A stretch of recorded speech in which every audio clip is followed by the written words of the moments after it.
बिस्मिल्लाहिर्रहमानिर्रहीम। अस्सलाम वालेकुम नाज़रीन, मैं तारिक इसमाइल सागर आपकी खिदमत में 3 अहम कौमी नोयत की लेकिन दिलचस्प ख़बरों के साथ हाज़िर हूँ।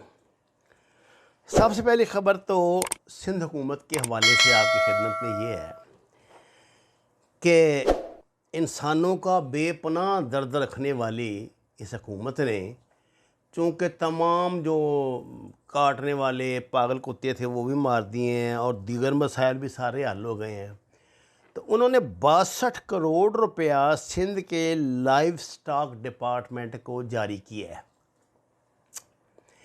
ये 22 करोड़ 62 करोड़ 62 करोड़ रुपए, इनमें से 22 करोड़ रुपए की जानवरों के लिए मच्छरदानियाँ ख़रीदी जाएंगी। पता नहीं है जानवर कौन से हैं, ये तो अब मैं कोई इसकी नहीं दे सकता, ये तो समा टीवी की न्यूज़ है, तो मैं आपकी खिदमत में पेश कर रहा हूँ कि इतनी दरिया दिली दिखाई है कि कमाल कर दिया है। अब जनाब ये है कि लाइफ स्टॉक की तो लगी हैं मौजें, बाकी लोगों का वहाँ क्या हाल हो रहा है और वह कैसी ज़िंदगी गुजार रहे हैं। ये बेचारे हलीम आदल शेख ने पीछे की सीरीज़ शुरू की थी, एक वो मुख्तलिफ़ जगहों पे देखा, एक जगह तो सैकड़ों की तादाद में उन्होंने तबाह होने वाली नई गाड़ियाँ दिखाई थी और भी इनके मज़ाहिर दिखाए थे कि क्या क्या करतूत ये कर रहे हैं। तो उसकी ज़िंदगी इन्होंने जहन्नम बना के बनाई है, लेकिन वो भी डटा हुआ है, कोई बात नहीं। ये इसने बेचारे ने अपना पर्सनल ज़ाती केस में, क्योंकि आप बीमारी की वजह से आसफ ज़रदारी तो इस काबिल नहीं रहे कि वो ऐसे पंगेबाजियों में पड़े, पर उनका साहबजादा जो है ना, वो उनसे भी 2 हाथ कोई आगे की चीज़ है। दूसरी ख़बर नाज़रीन कराम, ये कि कुदरती आफत के हवाले से, ये पहले भी ख़बर ये आई थी, आपने देखा, हम कुछ तस्वीर भी आपको दिखाएंगे। ये नवाबशाह में इंसान नुमा चमगादड़ों ने हमला किया है बागात पे या दरख्तों पे, और ये सारी फसलें सफ़ा चट कर गए हैं। इनको जो कुछ मारे हैं, गिरी हुई हैं वहाँ पे, इनको आप देखें तो इनका कितना कितना लंबा जो है वो इनका कद है या क्या, और बिल्कुल इनकी शक्लें जो दिखाई गई हैं वो बड़ी ही परेशान कर। मुझे तो एक अल्लाह का कोई अज़ाब ही लगता है। पहले भी आया था, लेकिन मालूम नहीं इस पर हुकूमत ने कोई तवज्जो दी या नहीं आई, या इस पर कोई रिसर्च हुई है। सुना है कि ये कोई इधर सऊदी अरब और इसराइल के दरमियान किसी सहरा में को खुफिया इन्होंने तजुर्बा गाह बनाई हुई है। इन्होंने वहाँ ये तजुर्बे करते हैं कुछ ये जो दजाली हैं, तो वहाँ से फिर ये निकलता है ये अज़ाब, तो इधर का रुख करता है। रास्ते में सबसे पहले उसके पाकिस्तान का ये इलाका ही आता है। ये देखिए, मैं फिर बार बार ये कहता हूँ, मैं तो इसको हाइब्रिड बार का एक हिस्सा समझता हूँ। अगर आपकी फसलें चट हो गई, आपके मतलब फलों के बागाती ऐसे खाए गए, तो हम क्या करेंगे। टिड्डी दल का हमला जो है वो अलहदा होता है हम पे, वो उसका भी अभी देखिए कोई मौसर इलाज नहीं है। तो कुदरत का एक अजाब है, क्या हम कर सकते हैं। ढोल बजा सकते हैं, शोर मचा सकते हैं, और क्या कर सकते हैं। अभी तो मेरा ख्याल कोई ऐसा स्प्रे या ऐसी दवाई भी नहीं। इसके बावजूद अगर हो भी, तो जब उनका हमला हो ही जाए तो फिर कैसे रुक सकता है वो, क्या कुछ हो सकता है। तो ये बहुत बड़ा एक अज़ाब है अल्लाह का, जैसे भी है इस पर तवज्जो देनी चाहिए। लोगों ने जो ये चमगादड़ें मारी हैं, मुझे नहीं पता कि हुकूमत ने, क्योंकि अभी तक हैरत की बात है कि सिंध हुकूमत ने, जिसने 62 करोड़ रुपया जानवरों के लिए मुख्तस करवा दिया है, लाइफ स्टॉक भी अपने दोस्तों को दे दिया है, जो उसमें 62 करोड़, जिसमें से 22 करोड़ की तो सिर्फ मच्छरदानियाँ ख़रीदी जाएंगी। पता नहीं वो मच्छरदानियाँ कौन से जानवरों के लिए ख़रीदी जाएंगी, कोई इनके ज़ाती जानवर हैं या क्या चीज़ है। तीसरी ख़बर जो है ना, वो सबसे ज़्यादा परेशान कुन और ख़तरनाक है।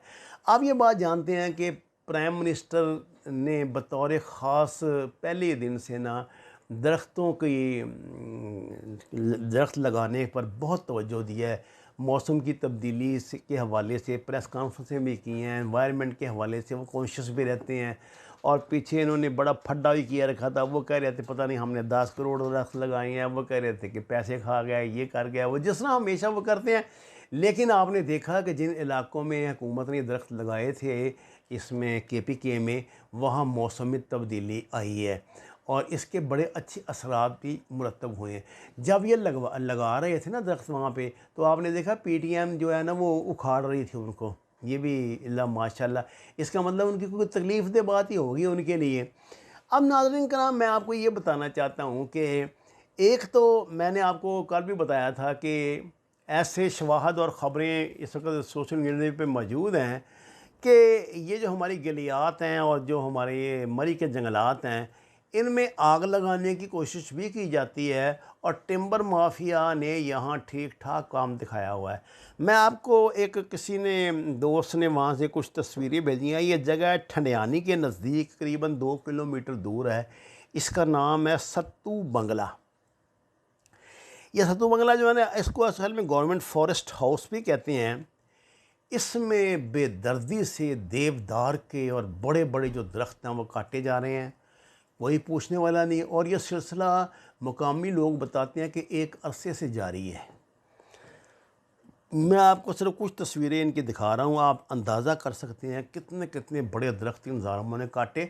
और यहाँ मैं हैरत मुझे इस बात की है कि ये गालबन यहाँ पे एबटाबाद का वह लगता है इलाका ये।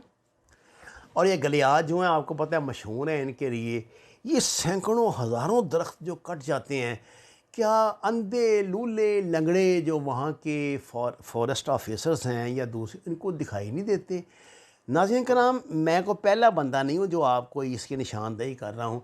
मैं तो ताज़ा वाक़या चूँकि हुआ तो मेरी ख्वाहिश है कि हुकूमत के इल्म में आ जाए तो शायद यहाँ पे ये मामला रुक जाए, लेकिन मुझे लगता नहीं है। क्योंकि जो भी टूरिस्ट इधर से जाते हैं ना पाकिस्तान के दूसरे सूबों से यहाँ सैर करने के लिए, वो जब वापस आते हैं तो इस तरह की कोई ना कोई कहानी उनके साथ होती है कि जी फ़लाँ इलाके में, और मुझे तस्वीरें भी उतार के लाते हैं। और वो उनका ये भी कहना है कि वो मुतल्लिका डिपार्टमेंट तक रसाई भी हासिल करते हैं, उन्हें आगाह भी करते हैं, लेकिन मामला वहीं पर रोक दिया जाता है जिसके पास ये जाता है। मुझे उम्मीद है कि ये चूँकि इंसानी ज़िंदगी का मसला है, मैं तो कहता हूँ कि ये लाइफ और डेथ का मसला है। अगर ये लोग इसी तरह बेरहमी से दरख्त काटते रहे और इस तरह चोरी होती रही तो जंगलात तो उजड़ जाएंगे। आप देख रहे हैं, इस तस्वीर में देख लें कितना बड़ा कितना एराज़ी है जो खाली हो गया दरख्त काटने से। आप नए जो लगाएंगे पता नहीं वो कब उगेंगे, कब वो बढ़ेंगे या कुछ। अब देखिए, ये एक बात और याद रखें, ये जो हमारे जंगलात हैं ना, इनमें जो दरख्त हैं पुराने, ये रवायती दरख्त हैं, शीशम, देवदार के, टाली के, नीम के, वो जो पुराने दरख्त हमारे हुआ करते थे। ये आप दरख्त आपको पूरे पाकिस्तान में शहरों में मिलेंगे नहीं। यहाँ तो चाइना के दरख्त लगे हुए हैं, वो हवा में से वो पानी सा कर लेते हैं। यह सफ़ेदा भरा हुआ है लाहौर की नहरों पे, और आधा तो पानी जो नहर का वो सफ़ेदे चूस जाते हैं। और कोई तरतीब तो है नहीं, बस लगाने हैं जी, जो मर्जी लगा दो बस। तो लगने के लिए भी चाइना के मिलते हैं इस तरह के। तो चाइना का तो माल आपको पता ही है फिर जिस तरह का ये होता है। और ये तो दरख्तों का मामला है। हमें दरख्त लगाने चाहिए, और वो दरख्त लगाने चाहिए जो हमारे रवायती दरख्त थे। देखिए, ये जो नहरों के किनारे होते हैं, इनमें कौन सा नीचे को बिजली की तारें बिछी हुई हैं। वो कहते हैं जी इनकी जड़ें क्योंकि ज़मीन के अंदर जाती हैं, तो वो फिर ये है कि जो सरकारी तनसीबात होती हैं उनको नुकसान पहुंचता है। मैं कहता हूँ जहाँ पे आप लगा रहे हैं, आप अपने खेतों में किनारों पे जब लगाते हैं तो वहाँ कौन से सरकारी तनसीबात को नुकसान पहुँच रहा है, आप लगाए, क्यों नहीं लगाते। और इस तरह जहाँ हुकूमत ये बात कहती है ना कि आप शजरकारी करें, वहाँ हुकूमत ये बात भी कहे कि आप शजरकारी में जो हमारे रवायती दरख्त हैं उनको तरजीह दें।